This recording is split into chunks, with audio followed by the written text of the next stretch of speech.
सभी साथियों को राम राम। स्वागत है आप सभी का GK GS by Harish Bhardwaj official YouTube channel के अंदर।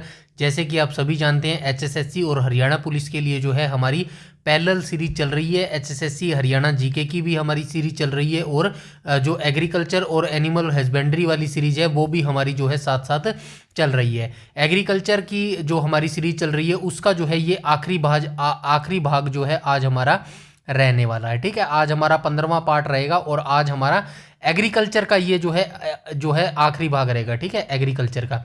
इसके बाद जो है हम कौन सा शुरू करेंगे, इसके बाद हम एनिमल हस्बेंड्री वाला पार्ट शुरू करेंगे। ठीक है, एनिमल हस्बेंड्री वाला। ठीक है, वो भी हम ज़्यादा टाइम नहीं लगाएंगे, ओनली 5 पार्ट्स में मैं जो है आपको कंप्लीट एनिमल हस्बेंड्री वाला पार्ट जो सेक्शन है वो मैं आपको कंप्लीट करवा दूंगा। तो आपके आई होप, मुझे आशा है कि आपके हरियाणा पुलिस के रिजल्ट से पहले, माफ़ कीजिएगा, नोटिफिकेशन से पहले जो है ना ये आपका एनिमल हस्बेंड्री वाला जो सब्जेक्ट है वो मैं आपको कंप्लीट करवा दूंगा। ठीक है, बाकी कोई भी अगर आपका डाउट, क्वेरी या सजेशन है तो आप कमेंट सेक्शन में कमेंट करके बता सकते हैं। अब चलते हैं बिना किसी टाइम वेस्ट के वीडियो सेशन को हम शुरू कर लेते हैं। थोड़ा सा आज का वीडियो लेक्चर जो है लंबा होने वाला है। ठीक है, तो सबसे पहले हम यहाँ पे देखेंगे प्रमुख खाद्यान्न फसलें। ठीक है, इनके मूल स्थान को देखेंगे, मिट्टी को देखेंगे, आवश्यक भौगोलिक दशाएं जो है हम यहाँ पर देखने वाले हैं। ठीक है, चलिए एक एक करके हम यहाँ पर देखना शुरू करते हैं। सबसे पहले धान फसल की बात कर लेते हैं। तो धान का जो पौधा है ये मूल रूप से कहाँ का पौधा है, इंडो चाइना का जो है ये पौधा माना जाता है। उष्ण आर्द्र जलवायु इस पौधे के लिए जो है लाभदायक होती है। तापमान की बात करूँ तो 20 से 27 डिग्री सेल्सियस जो है इसको तापमान की जरूरत होती है। 150 सेंटीमीटर जो है 150 सेंटीमीटर से ज़्यादा ही वर्षा चाहिए होती है धान के पौधे को, आप सभी जानते हैं। और मिट्टी की बात करूँ तो चिकनी व जलोढ़ मिट्टी जो है वो काफ़ी लाभदायक होती है धान की फसल के लिए। ठीक है, आइए नेक्स्ट फसल के ऊपर चलते हैं। नेक्स्ट फसल कौन सी दी गई है यहाँ पे, तो मक्का जो है नेक्स्ट फसल दी गई है। मक्का फसल की बात करूं तो मक्का फसल का पौधा जो है मूल रूप से मध्य अमेरिका का यह पौधा है। उपोष्ण कटिबंधीय जो है प्रकार की जलवायु इसको पौधे को चाहिए होती है। तापमान की बात करूं तो 21 से 27 डिग्री सेल्सियस के तापमान की जो है मक्के के पौधे को जरूरत होती है। और वार्षिक वर्षा की बात करूं तो 60 से 120 सेंटीमीटर की जो है वर्षा इसको चाहिए होती है। और कौन सी मिट्टी जो है इसके लिए लाभदायक होती है, दोमट मिट्टी जो है इसके लिए लाभदायक होती है। नेक्स्ट फसल पर चलते हैं। नेक्स्ट फसल यहाँ पे क्या दी गई है, जवार दी गई है। ठीक है, तो जवार का पौधा जो है वो मूल रूप से भारत का ही स्थानिक पौधा माना जाता है। इसके लिए जो है उष्ण कटिबंधीय प्रकार की जो है जलवायु चाहिए होती है। 27 से 32 डिग्री सेल्सियस जो है जवार के पौधे को तापमान चाहिए होते हैं। 30 से 100 सेंटीमीटर की जो है वर्षा जवार के पौधे को चाहिए होती है। और मिट्टी की बात करूँ तो दोमट मिट्टी में जो है जवार का पौधा काफ़ी अच्छे से जो है फलता फूलता है। नेक्स्ट पर चलते हैं। तो नेक्स्ट यहाँ पे कौन सा दी गई है फसल, नेक्स्ट यहाँ पे जो है बाजरे की फसल दी गई है। और बाजरा का जो पौधा है ये मूल रूप से अफ्रीका का पौधा है। उष्ण कटिबंधीय प्रकार की जो है जलवायु इसको चाहिए होती है। 30 से 35 डिग्री सेल्सियस जो है तापमान इसको चाहिए होता है। और वर्षा की बात करूँ तो 37 से 75 सेंटीमीटर जो है वर्षा जो है चाहिए होती है बाजरे के पौधे को। और बलुई दोमट जो मिट्टी होती है वो इसके लिए, बाजरे के लिए काफ़ी इंपॉर्टेंट होती है। ठीक है, इसके बाद हम चलते हैं आगे, गेहूं और जौ को देख लेते हैं। गेहूं का जो पौधा है इसका मूल स्थान मध्य एशिया को माना जाता है, यानी कि मध्य एशिया का जो है ये मूल रूप से पौधा है। समशीतोष्ण प्रकार की जो है जलवायु इसको चाहिए होती है। 15 डिग्री से लेके 25 डिग्री सेल्सियस का तापमान गेहूं के पौधे को चाहिए होता है। और 50 सेंटीमीटर से 75 सेंटीमीटर की जो है वर्षा चाहिए होती है। और मिट्टी की बात करूँ तो दोमट मिट्टी जो है इसके लिए, गेहूं के पौधे के लिए काफ़ी लाभदायक होती है। नेक्स्ट फसल की बात करूं जो कि यहाँ पर जौ दी गई है। जौ के पौधे की बात करूं तो स्थानीय रूप से जो है ये चीन का पौधा है, चीन का वाशिंदा है। समशीतोष्ण जो है जलवायु इसको चाहिए होती है। 15 से 21 डिग्री सेल्सियस का तापमान चाहिए होता है। 60 सेंटीमीटर जो है वर्षा चाहिए होती है। और बलुई दोमट मिट्टी में जो है ये जौ का पौधा काफ़ी अच्छे तरीके से जो है फलता फूलता है। आगे भी दिया गया है क्या, नहीं आगे नहीं दिया गया, इतना ही दिया गया है। अब हम चलते हैं आगे। आगे यहाँ पर क्या दिया गया है, प्रमुख फसलों के रोग व लक्षण दिए गए हैं। ठीक है, एक तरफ आपको फसलें दी गई है, दूसरी तरफ उनके रोग दिए गए हैं और तीसरी तरफ जो है उनके सिम्टम्स दिए गए हैं। आइए एक एक करके जो है हम यहाँ पर देखने की कोशिश करते हैं। सबसे पहले यहाँ पे चावल का पौधा दिया गया है, चावल की फसल दी गई है। तो चावल की फसल में कौन सा रोग लगता है, ब्लास्ट का रोग लगता है। ठीक है, देखिए ये जो लक्षण दिए गए हैं ना, मोस्टली जो है ये आपसे नहीं पूछे जाते, बस जो है बेसिक नॉलेज के लिए आप इसको याद रख सकते हैं। मोस्टली तो यही चीज आपसे पूछी जाती है। आपको जो है 4 ऑप्शन दे देगा, चावल दे देगा, गेहूं दे देगा, मक्का दे देगा और बाजरा दे देगा, और पूछेगा कि भैया जो ब्लास्ट रोग है ना, बताइए निम्नलिखित में से जो है कौन सी फसल में ये रोग लगता है। उस केस में आपको जो है ये सारे फसल और रोग जो है अच्छे तरीके से याद रखने पड़ेंगे। सिम्टम्स चाहे आप याद रखें या ना रखें, ज़्यादा इंपॉर्टेंट नहीं है, बट एक बार जो है आंखों के आगे से गुजार लेना, ठीक है। तो चावल के अंतर्गत कौन सा रोग लगता है? ब्लास्ट का रोग लगता है। इसमें जो है क्या हो जाता है, तो जो पत्तियां होती है ना, पत्तियां ये भूरे रंग की नाव की तरह के चकते जो है इसके ऊपर दिखाई देने लगते हैं, ठीक है। नेक्स्ट फसल गेहूं है। गेहूं में कौन सा रोग लगता है? रतुआ रोग लगता है, ठीक है। गेहूं में कौन सा रोग लगता है? रतुआ रोग लगता है। और रतुआ रोग में जो है गेहूं के पौधे की पत्तियां कैसी हो जाती है, तो पत्तियों पर जो है पीले, भूरे या काले रंग के जो है धब्बे दिखाई देने लगते हैं, ठीक है। नेक्स्ट फसल पर चलते हैं। नेक्स्ट जो है गन्ना यहां पर लिखा गया है। तो गन्ने में कौन सा रोग लगता है? लाल विगलन का जो है रोग गन्ने में लगता है, जिसको रेड रोट के नाम से जाना जाता है। इसमें क्या होता है, छोटे लाल रंग के धब्बे जो है पत्ती की मध्य शिरा पर जो है प्रकट होते हैं, और गन्ने का जो भीतरी भाग होता है ना, जो जहां आप दांत से छील कर गन्ने को खाते हैं, वहां पर जो है लाल हो जाता है, ठीक है। वो भाग जो है लाल कलर का जो है दिखाई देने लगता है। नेक्स्ट पर चलते हैं चना। चना में कौन सा रोग लगता है? उकठा रोग जो है चने में लगता है। इसमें क्या होता है, पत्तियां पीली पड़कर जो है सूख जाती हैं तथा जड़ें काली पड़कर जो है गल जाती हैं, ठीक है। नेक्स्ट पर चलते हैं। नेक्स्ट क्या दिया गया है, तो नेक्स्ट अरहर दिया गया है, ठीक है। तो अरहर में कौन सा रोग लगता है? तना विगलन का रोग जो है अरहर में लगता है। स्टेम रोट इसको बोला जाता है। इसमें क्या होता है, मिट्टी की सतह के पास तने पर भूरे या गहरे भूरे धब्बे जो है उभर जाते हैं, तना कट जाता है और पौधे जो है नष्ट हो जाते हैं, ठीक है। नेक्स्ट पर चलते हैं। नेक्स्ट यहां पर क्या दिया गया है, तो नेक्स्ट कुछ नहीं दिया गया, ये जो है सारे हमने यहां पर देख लिए हैं, प्रमुख फसलों के रोग व उनके लक्षण देख लिए हैं। आगे चलते हैं हम। आगे यहां पे क्या दिया गया है, तो आगे यहां पे कृषि अनुसंधान संस्थान दिए गए, ठीक है। कृषि अनुसंधान दिए गए, यानी कि इनकी शॉर्ट टर्म दी गई है, इनकी फुल फॉर्म दी गई है, कब इनकी स्थापना की गई वो भी दिया गया है, और कहां पर जो है इनका लोकेशन है, यानी कि कहां पर जो है इनका केंद्र है, वो सारी चीजें हम यहां पर देखने वाले हैं, ठीक है। 1 नंबर का क्वेश्चन एग्जामिनर वनडे एग्जाम में जो है यहां से पूछता ही पूछता है। चाहे कोई सा एग्जाम ले लो आप, एसएससी का एग्जाम ले लो, रेलवे का एग्जाम ले लो, ठीक है, कोई सा भी एग्जाम ले लो, सभी में जो है वनडे एग्जाम्स में यहां से क्वेश्चन पूछता ही पूछता है। तो चलिए एक एक करके जो है इसको देखना शुरू करते हैं। आईकार, आईकार को तो नाम आपने सुना होगा, ICAR। आईकार की फुल फॉर्म क्या होती है? Indian council of agriculture research इसकी फुल फॉर्म हो जाएगी। 1929 में इसकी स्थापना की गई थी, नई दिल्ली में जो है ये अवस्थित है। नेक्स्ट की बात करूं, IAHVB, इसकी फुल फॉर्म क्या हो जाएगी? Institute of animal health and veterinary biologicals इसकी फुल फॉर्म हो जाएगी। 1926 में इसकी स्थापना की गई थी, बेंगलोर कर्नाटक में जो है ये अवस्थित है। नेक्स्ट की बात करूं, IARI, IARI की फुल फॉर्म का क्या हो जाएगी? इंडियन एग्रीकल्चर रिसर्च इंस्टीट्यूट इसकी फुल फॉर्म हो जाएगी। 1905 में इसकी स्थापना की गई थी, नई दिल्ली जो है नई दिल्ली में ये अवस्थित है, लेकिन इससे पहले जो है 1945 में जो है पूसा बिहार में जो है इसकी स्थापना की गई थी, ठीक है। नेक्स्ट पर चलते हैं, IASRI, इसकी फुल फॉर्म क्या हो जाएगी? Indian agriculture statistics research institute, इसकी स्थापना 1959 में की गई थी, नई दिल्ली में जो है ये अवस्थित है। नेक्स्ट की बात करूं, आईकार गोवा, गोवा से जो है नाम स्पष्ट कर रहा है कि ये कहां पर अवस्थित है, तो ICAR कॉम्प्लेक्स फॉर गोवा इसकी फुल फॉर्म हो जाएगी। 1976 में इसकी स्थापना की गई थी, गोवा में जो है ये अवस्थित है, ठीक है। नेक्स्ट पर चलते हैं, ICAR NEH, ICAR complex for north eastern hill regions इसकी फुल फॉर्म हो जाएगी। 1989 में स्थापना की गई थी, बारापानी शिलांग मेघालय में जो है इसकी लोकेशन हो जाएगी।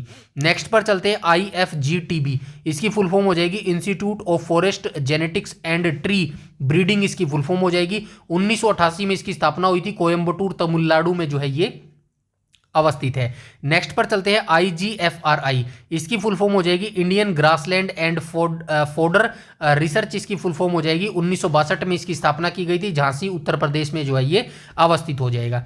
IGMRI की फुल फॉर्म हो जाएगी Indian grain storage management and research institute, इसकी स्थापना फुल फॉर्म हो जाएगी। 1958 में इसकी स्थापना की गई थी, हापुड़ उत्तर प्रदेश में जो है ये अवस्थित है, ठीक है।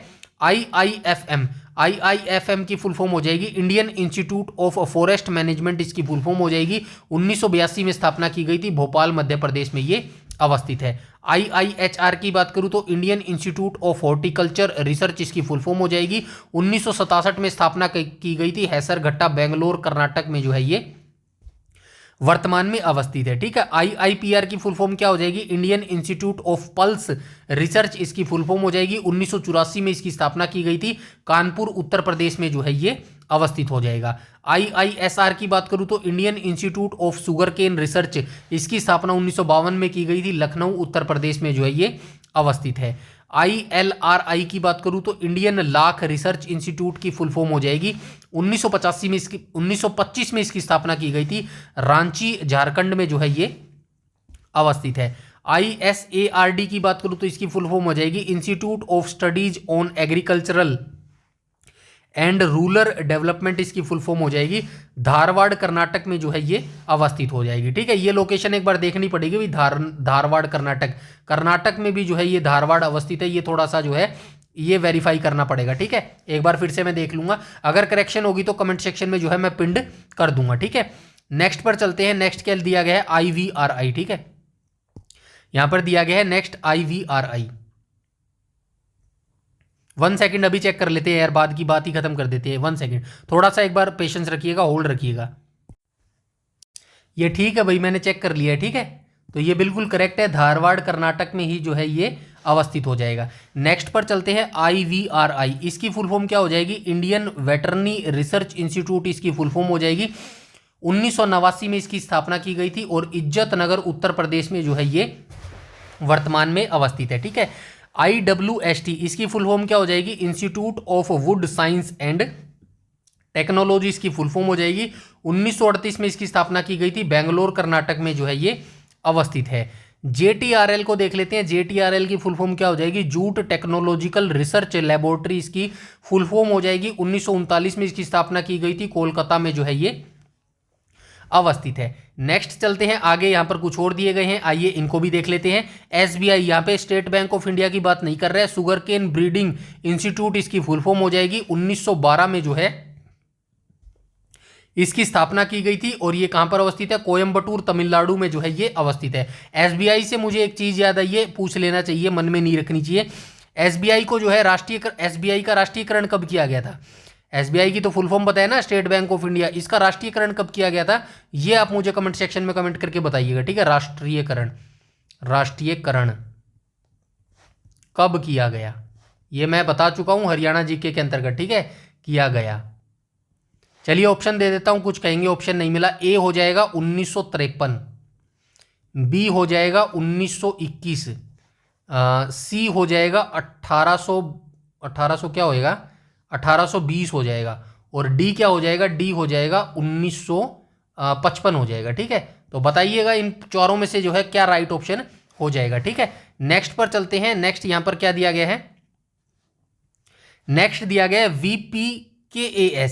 इसकी फुल फॉर्म क्या हो जाएगी? विवेकानंद पर्वतीय कृषि अनुसंधानशाला। 1974 में इसकी स्थापना की गई थी। अल्मोड़ा उत्तराखंड में ये अवस्थित हो जाएगा। WTCER की फुल फॉर्म क्या हो जाएगी? Water technology centre for eastern region इसकी फुल फॉर्म हो जाएगी। 1988 में इसकी स्थापना की गई थी। भुवनेश्वर उड़ीसा में जो है ये अवस्थित है। ठीक है। नेक्स्ट पर चलते हैं। PCHS इसकी फुल फॉर्म हो जाएगी प्रोजेक्ट कोऑर्डिनेटर होम साइंस। ये कहां पर अवस्थित है? ICAR कृषि अनुसंधान भवन पूसा नई दिल्ली में जो है ये अवस्थित हो जाएगा। इसके बाद चलते हैं IISR। इसकी फुल फॉर्म हो जाएगी Indian institute of spice research इसकी फुल फॉर्म हो जाएगी। 1975 में इसकी स्थापना की गई थी। कालीकट केरल में ये अवस्थित है। ठीक है। IIVR की बात करूं तो Indian institute of vegetable research इसकी फुल फॉर्म हो जाएगी। 1999 में इसकी स्थापना की गई थी। वाराणसी उत्तर प्रदेश में ये अवस्थित है। IISS की बात करूं तो Indian institute of soil science इसकी फुल फॉर्म हो जाएगी। 1988 में इसकी स्थापना की गई थी। भोपाल मध्य प्रदेश में जो है ये अवस्थित हो जाएगा। ठीक है। तो ये जो है फुल फॉर्म हमने देख ली है यहाँ पे। अब हम चलते हैं आगे। आगे क्या दिया गया है? राष्ट्रीय कृषि अनुसंधान और केंद्र दिए गए हैं। चलिए इनको भी एक एक करके देख लेते हैं। ठीक है। तो यहाँ पे जो है नाम दिया गया है, यहाँ पे इनकी फुल फॉर्म दी गई है, यहाँ पे स्थापना वर्ष दी गई है, और यहाँ पे जो है स्थान दिया गया है। चलिए कृषि अनुसंधान केंद्रों के बारे में भी हम जान लेते हैं। राष्ट्रीय की बात कर रहे हैं, यानी कि हमारे देश के अंदर की बात कर रहे हैं। ठीक है। तो देख लेते हैं। NAARM NAARM की फुल फॉर्म हो जाएगी national academy for agricultural research and management, इसकी फुल फॉर्म हो जाएगी। 1976 में इसकी स्थापना की गई थी। हैदराबाद तेलंगाना में जो है ये अवस्थित है। ठीक है, नेक्स्ट पर चलते हैं। नेक्स्ट क्या बोला गया, NBAGR फुल फॉर्म हो जाएगी national bureau of animal genetic resources, इसकी फुल फॉर्म हो जाएगी। 2 ईयर दिए गए हैं 1984 और 1985। इसका क्या मतलब है, 1984 में जब पहली बार इसकी स्थापना की गई थी ना, तो बेंगलोर कर्नाटक में जो है इसकी स्थापना की गई थी। लेकिन 1985 में इसको कहां ट्रांसफर कर दिया गया, तो 1985 में जो है इसको करनाल में जो है हरियाणा, जहां पर हरियाणा है ना, हरियाणा का जिला है एक करनाल, वहां पर जो है इसको ट्रांसफर कर दिया गया था। ठीक है, इसके बाद हम चलते हैं आगे। आगे क्या दिया गया है, NBDC दिया गया है। इसकी फुल फॉर्म हो जाएगी national bio fertiliser development centre, इसकी फुल फॉर्म हो जाएगी। 1988 में इसकी स्थापना की गई थी। गाजियाबाद उत्तर प्रदेश में जो है ये अवस्थित है। ठीक है, नेक्स्ट पर चलते हैं NBPGR। तो NBPGR की फुल फॉर्म हो जाएगी national bureau of plant genetic resources, इसकी फुल फॉर्म हो जाएगी। 1976 में इसकी स्थापना की गई थी। नई दिल्ली में जो है ये अवस्थित है। ठीक है, नेक्स्ट दिया गया है NBRI। NBRI की फुल फॉर्म हो जाएगी नेशनल बोटेनिकल रिसर्च इंस्टीट्यूट, इसकी फुल फॉर्म हो जाएगी। लखनऊ उत्तर प्रदेश में जो है ये अवस्थित है। ठीक है, इसके बाद हम चलते हैं आगे। आगे क्या दिया गया है, तो आगे दिया गया है NBSSLP, इसकी फुल फॉर्म हो जाएगी national bureau of soil survey and land use planning हो जाएगी। 1976 में इसकी स्थापना की गई थी। नागपुर महाराष्ट्र में ये अवस्थित है। ठीक है, NCAEPER की फुल फॉर्म क्या हो जाएगी, national centre of agricultural economics and policy research, इसकी फुल फॉर्म हो जाएगी। 1991 में इसकी स्थापना की गई थी। नई दिल्ली में ये अवस्थित है। नेक्स्ट की बात करूं NDRI, national dairy research institute की बात करूं तो 1955 में करनाल हरियाणा में जो है इसकी स्थापना की गई थी। NIN की बात करूं तो नेशनल इंस्टीट्यूट ऑफ न्यूट्रिशन, ये कहां पर अवस्थित है, हैदराबाद तेलंगाना में जो है ये अवस्थित है। ठीक है, नेक्स्ट पर चलते हैं NIRD। तो NIRD की फुल फॉर्म क्या हो जाएगी, national institute of rural development, इसकी फुल फॉर्म हो जाएगी। हैदराबाद तेलंगाना में जो है ये अवस्थित है। ठीक है, नेक्स्ट चलते हैं NRCA। NRCA की फुल फॉर्म क्या हो जाएगी, national research centre for agro forestry, इसकी फुल फॉर्म हो जाएगी। 1988 में स्थापना की गई थी। झांसी उत्तर प्रदेश में जो है ये अवस्थित है। NRCC की बात करूं तो national research centre for camel, इसकी फुल फॉर्म हो जाएगी। 1984 में इसकी स्थापना की गई थी। बीकानेर राजस्थान में जो है ये अवस्थित है। ठीक है, नेक्स्ट बात कर लेते हैं NRCC, इसकी फुल फॉर्म हो जाएगी national research centre for citrus. Citrus यानी कि खट्टे फलों के बारे में यहाँ पे बात कर रहा है। 1985 में इसकी स्थापना की गई थी। नागपुर महाराष्ट्र में ये अवस्थित है। NRCC की बात करूं तो national research centre for cashews, ठीक है, कैश्यूज को हिंदी में क्या बोलते हैं, काजू बोलते हैं। ठीक है, 1985 में इसकी स्थापना की गई थी। पुत्तूर कर्नाटक में जो है ये अवस्थित है। ठीक है, इसके बाद चलते हैं आगे NRCCF, इसकी फुल फॉर्म क्या हो जाएगी, national research centre on cold water fisheries, इसकी फुल फॉर्म हो जाएगी। 1987 में इसकी स्थापना की गई थी। नैनीताल उत्तराखंड में जो है ये अवस्थित है। ठीक है, कुछ और दिए गए हैं, आइए इनको भी देख लेते हैं। NRCE, इसकी फुल फॉर्म हो जाएगी नेशनल रिसर्च सेंटर और इक्वाइंस। ठीक है, इक्वाइंस यहाँ पे ये किसकी बात कर रहा है, अश्व अनुसंधान की बात कर रहा है। ठीक है, अश्व अनुसंधान, जो हरियाणा के बच्चे होंगे उनको पता होगा। ठीक है, अनुसंधान, तो ये कहां पर अवस्थित है, ये हरियाणा के अनुसंधान संधान। ठीक है, तो ये अनुसंधान की बात कर रहा है, अश्व अनुसंधान। इसकी स्थापना 1986 में की गई थी और कहां पर अवस्थित है, हरियाणा के हिसार जिले में जो है ये अवस्थित हो जाएगा। ठीक है, नेक्स्ट पर चलते हैं NRCG। NRCG की फुल फॉर्म क्या हो जाएगी, national research centre for groundnut मूंगफली, इसकी फुल फॉर्म हो जाएगी। 1979 में इसकी स्थापना की गई थी। जूनागढ़ गुजरात में जो है ये अवस्थित हो जाएगा। ठीक है, उसके बाद हम चलते हैं आगे NRCM। NRCM की बात क्या कर रहा है, national research centre for meet, 1991 में स्थापना की गई थी। इज्जत नगर उत्तर प्रदेश में ये अवस्थित है। NRCMRT की बात करूं तो जो इसकी फुल फॉर्म है वो क्या हो जाएगी, national research centre for mushroom research and training, इसकी फुल फॉर्म हो जाएगी। 1983 में स्थापना की गई थी। सोलन हिमाचल प्रदेश में जो है ये अवस्थित हो जाएगा। इसके बाद हम चलते हैं आगे। आगे क्या दिया गया है, NRCRB। ठीक है, इसकी फुल फॉर्म हो जाएगी national research centre on plant biotechnology. ठीक है, ये नेशनल आएगा भाई यहाँ पे। ठीक है, नेशनल। ठीक है, 1985 में इसकी स्थापना हुई थी। नई दिल्ली में जो है ये अवस्थित है। इसके बाद हम चलते हैं आगे। आगे क्या दिया गया है, एनआरसीएस। एनआरसीएस की फुल फॉर्म हो जाएगी national research centre for sorghum. इसकी फुल फॉर्म हो जाएगी, 1987 में इसकी स्थापना की गई थी, हैदराबाद तेलंगाना में ये अवस्थित है। एनआरसीएएच की बात करूं तो national research centre for arid horticulture, इसकी फुल फॉर्म हो जाएगी, बीकानेर राजस्थान में जो है ये अवस्थित है। एनआरसीबी की बात करूं तो नेशनल रिसर्च सेंटर फॉर बनाना, इसकी फुल फॉर्म हो जाएगी, 1993 में इसकी स्थापना की गई थी, तिरुचिरापल्ली तमिलनाडु में जो है ये अवस्थित है। एनआरसीजी की बात करूं तो national research centre for grapes, इसकी फुल फॉर्म हो जाएगी, पुणे महाराष्ट्र में जो है ये अवस्थित हो जाएगा। एनआरसीआईपीएम की बात करूं तो national research centre for integrated pest management, इसकी फुल फॉर्म हो जाएगी, IARI नई दिल्ली में जो है ये अवस्थित है। एनआरसीएम एपी की बात करूं तो national research centre for medicinal and aromatic plants की बात करूं तो लखनऊ उत्तर प्रदेश में जो है ये अवस्थित है। ठीक है। एनआरसीओ की बात करूं तो फुल फॉर्म हो जाएगी national research centre for oil पॉम, इसकी फुल फॉर्म हो जाएगी, इलूरू आंध्र प्रदेश में जो है ये अवस्थित है। एनआरसीओजी की बात करूं तो ये इसकी फुल फॉर्म हो जाएगी national research centre for onion and garlic, इसकी फुल फॉर्म हो जाएगी, पुणे महाराष्ट्र में जो है ये अवस्थित हो जाएगा। अभी कुछ और दिए गए हैं, एक एक करके देख लेते हैं। एनआरसीओ, एनआरसीओ की फुल फॉर्म हो जाएगी national research centre for orchid, इसकी फुल फॉर्म हो जाएगी, गंगटोक सिक्किम में जो है ये अवस्थित है। एनआरसीआरएम की बात करूं तो national research centre for rapeseed and mustard, इसकी फुल फॉर्म हो जाएगी, भरतपुर राजस्थान में जो है ये अवस्थित है। एनआरसीडब्ल्यूटी की बात करूं तो national research centre for water, इसकी फुल फॉर्म हो जाएगी, भुवनेश्वर उड़ीसा में जो है ये अवस्थित हो जाएगा। ठीक है। आगे चलते हैं, आगे क्या दिया गया है, एनआरसीएम। ठीक है। तो एनआरसीएम की फुल फॉर्म क्या हो जाएगी, नेशनल रिसर्च सेंटर ऑन मिथुन, ये इसकी फुल फॉर्म हो जाएगी, झरना पानी नागालैंड में जो है ये अवस्थित हो जाएगा।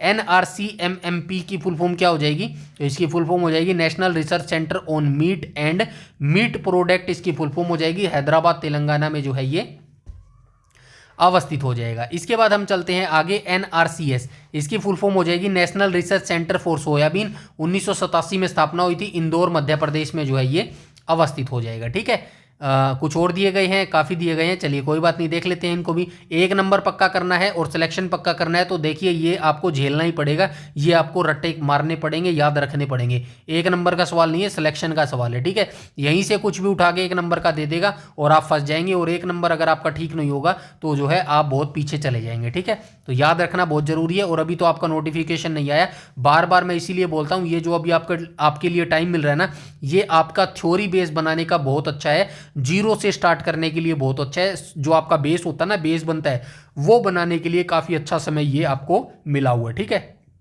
उसके बाद हम चलते हैं आगे। आगे क्या दिया गया है, एनआरसीडब्ल्यूएस। एनआरसीडब्ल्यूएस की फुल फॉर्म क्या हो जाएगी, national research centre for weed science, इसकी फुल फॉर्म हो जाएगी, 1989 में इसकी स्थापना की गई थी, जबलपुर मध्य प्रदेश में ये अवस्थित है।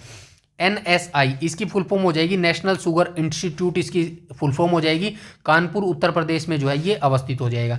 नेक्स्ट की बात करें, NRCY, national research centre on yak, इसकी फुल फॉर्म हो जाएगी, 1989 में इसकी स्थापना की गई थी, डीराग अरुणाचल प्रदेश में जो है ये अवस्थित हो जाएगा। ठीक है। इसके बाद जो है हम आगे चलते हैं, आगे क्या हमें मिलने वाला है, प्रमुख कृषि बोर्ड एवं उनके मुख्यालय। ठीक है। तो भारत में कौन कौन सा कृषि बोर्ड है और कहां पर उनके मुख्यालय हैं, वो भी हम यहां पर देखने वाले हैं। लेफ्ट साइड में आपको बोर्ड का नाम मिलेगा, राइट साइड में आपको जो है मुख्यालय का नाम मिलेगा। तो चलिए एक एक करके शुरू कर लेते हैं। ठीक है। कॉफी बोर्ड का मुख्यालय कहां पर है, तो ये बेंगलुरु कर्नाटक में जो है कॉफी बोर्ड का मुख्यालय हो जाएगा। रबड़ बोर्ड का मुख्यालय जो है कोट्टायम केरल में है। चाय बोर्ड का मुख्यालय आप सभी जानते हैं कोलकाता पश्चिम बंगाल में है। तंबाकू बोर्ड का मुख्यालय जो है गुंटूर आंध्र प्रदेश में है।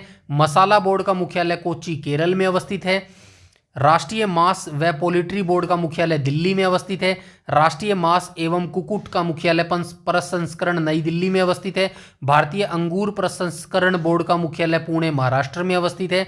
राष्ट्रीय मत्स्य विकास बोर्ड का मुख्यालय हैदराबाद तेलंगाना में अवस्थित है। राष्ट्रीय जूट बोर्ड का मुख्यालय कोलकाता पश्चिम बंगाल में अवस्थित है। ठीक है।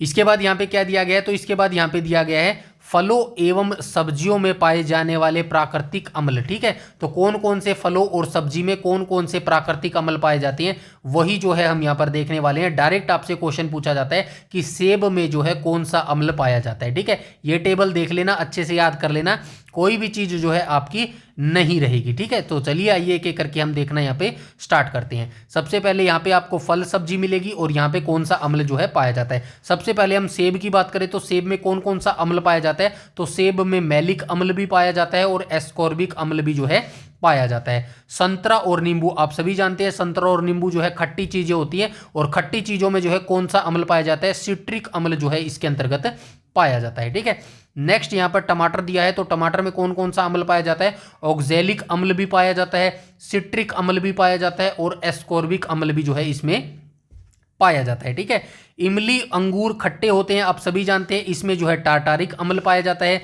दही या फिर खट्टा जो दूध होता है उसमें जो है लैक्टिक अम्ल पाया जाता है। मक्खन में जो है कौन सा अम्ल पाया जाता है, ब्यूटेरिक अम्ल पाया जाता है। सोडा वाटर में कौन सा अम्ल पाया जाता है, कार्बोनिक अम्ल पाया जाता है। आंवला में जो है सिट्रिक अम्ल और एस्कॉर्बिक अम्ल पाया जाता है। काले शहतूत या फिर जामुन होते हैं, यहाँ पे इनमें जो आपने देखे हैं ना, आजकल की जो पीढ़ी वर्तमान में जो चली हुई है ना, जेनजी जो पीढ़ी जनरेशन बोला जाता है, उसको तो पता नहीं होगा जामुन और शहतूत, उन्होंने सिर्फ देखे भी होंगे तो मार्केट वाले देखे होंगे। हमारे टाइम में तो जब भाई हम होते थे बगीचों में लगे हुए वो खा लेते थे। ठीक है, तो आप सभी को पता होगा, कुछ बच्चों को नहीं पता, काले शहतूत और जो जामुन होते हैं इनमें कौन सा अम्ल पाया जाता है, आइसोसाइट्रिक अम्ल या फिर मैलिक अम्ल जो है इसमें पाया जाता है। ठीक है, केले में कौन सा अम्ल पाया जाता है, मैलिक अम्ल पाया जाता है। ब्रोकली में कौन सा अम्ल पाया जाता है, मैलिक प्लस साइट्रिक अम्ल पाया जाता है। गाजर में कौन सा अम्ल पाया जाता है, मैलिक अम्ल पाया जाता है। सिरके में कौन सा अम्ल पाया जाता है, एसिटिक अम्ल पाया जाता है। अमाशय या फिर पेट, जो हमारा पेट है ना, हमारे पेट में भी अम्ल पाया जाता है, कौन सा पाया जाता है, हाइड्रोक्लोरिक अम्ल जो है पेट में पाया जाता है।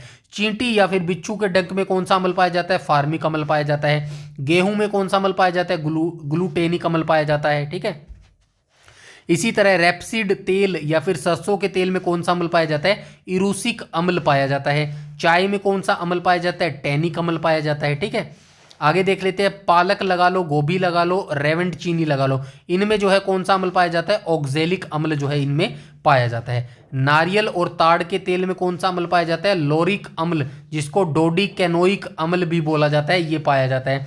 चावल और सोयाबीन में कौन सा अम्ल पाया जाता है, तो इसमें जो है फाइटिक अम्ल ये पाया जाता है। ठीक है, तो ये पीडीएफ जो है हमारी यहाँ पर जो है एंड हो चुका है पीडीएफ का, और यहाँ पर जो है हमारा एग्रीकल्चर का पार्ट भी जो है समाप्त हो चुका है। ठीक है, नेक्स्ट सैटरडे संडे से हम जो है क्या देखने वाले हैं, तो नेक्स्ट सैटरडे संडे से हम क्या देखने वाले हैं, नेक्स्ट सैटरडे संडे से हम एनिमल हस्बेंड्री देखने वाले हैं। ठीक है, एनिमल हस्बेंड्री। ठीक है, animal husbandry total 5 part animal husbandry के दूंगा, इसमें जो है कंप्लीट हो जाएगा। तो जो है 5 पार्ट और आपको लगेंगे, तो उसमें हमारा क्या होगा, एग्रीकल्चर और एनिमल हस्बेंड्री। ठीक है,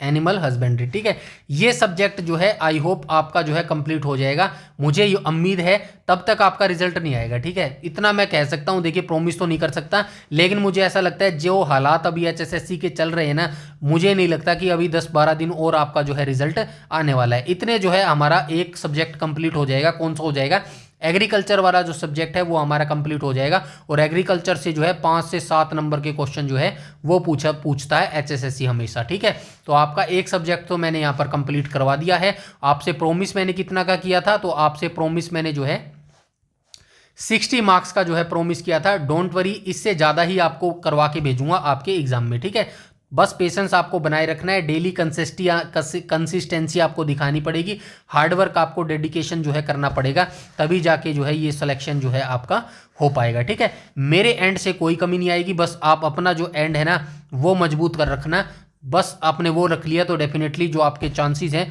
वो काफ़ी ब्राइट हो जाएंगे। ठीक है, और कोई अगर आपका डाउट क्वेरी या सजेशन है तो आप कमेंट सेक्शन में कमेंट करके बता सकते हैं। अगर कोई दिक्कत हुई तो वो भी मैं सोल्व कर दूंगा, मेरे एंड पे जितना मैं कर सकता हूं ना डेफिनेटली उतना मैं आपको करके दूंगा। बस आपको मेरे मोटिवेशन के लिए एक काम कर दिया करो यार, वीडियो को बस ज़्यादा से ज़्यादा लाइक कर दिया करो और शेयर कर दिया करो अपने भाइयों के साथ, बहनों के साथ, या फिर अपने दोस्तों के साथ, या जिस भी ग्रुप से आप जुड़े हो ना वहाँ पे जो है इस वीडियो को शेयर कर दिया करो। और कमेंट सेक्शन में आपको एक हाइप नाम से जो है ऑप्शन मिलेगा, उसको जो है टाइप कर दिया करो, मतलब ठीक है प्रेस कर दिया करो भाई, थोड़ा सा और हमारी वीडियो जो है अच्छे से रैंक करने लग जाएंगे। ठीक है, बस इतना सा मोटिवेशन कर देना, बाकी जो है आपको किसी चीज़ की टेंशन लेने की जरूरत नहीं है। ज़्यादा मत सोचो HSSC ग्रुप C ET का जो है रिजल्ट कब आएगा, हरियाणा पुलिस का नोटिफिकेशन कब आएगा, देखिए ये आपके हाथ में नहीं है, इसीलिए इनके बारे में सोच के अपना टाइम वेस्ट मत करो।